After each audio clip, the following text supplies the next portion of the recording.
ปีใหม่ทุกคน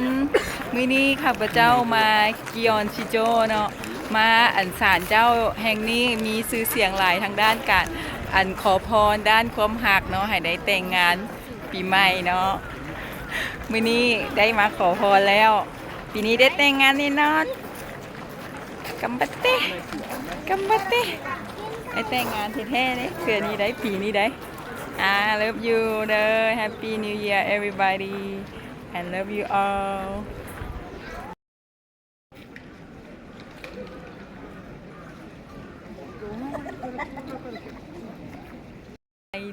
สบายดีปีใหม่ทุกคนมื้อนี้มื้อสันวันดีเนาะรับพรปีใหม่รับโชคดีโชคใหญ่ปีใหม่2568เบิดทุกคนค่ะเนาะอยู่ศาลข้าพเจ้าอยู่ศาลเจ้าเนาะอยู่อันนั้นเกียวโตเนาะกิยอนซิโจมื้อนี้มาขอพรปีใหม่ให้สุขสมหวังสมปรารถนาเบิดทุกคนเด้อโชคดีปีใหม่ Happy New Year everybody I love you all love you Happy New Year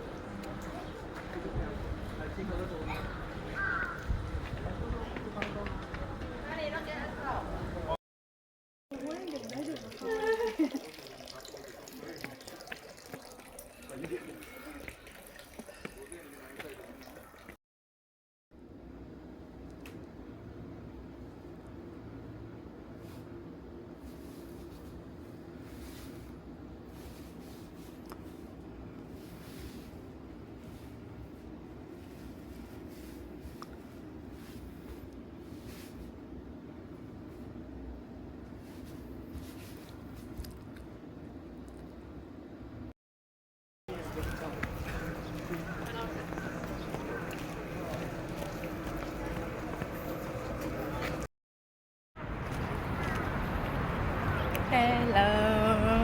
มื้อนี้มาเลาะเกียวโตเด้อมื้อนี้มาเกียวโตกิยอนชิโจงามๆเลยสถานที่งามงามเลย Happy New Year Happy New Year Happy New Year Happy New Year everybody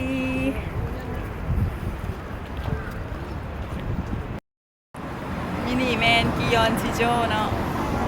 ซากุระยังหลายอยู่เด้อซากุระยังหลายอยู่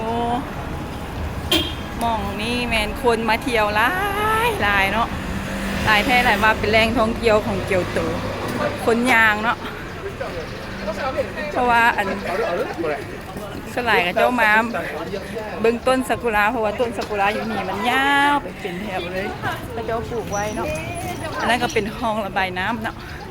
ของระบายน้ำงามเด้อ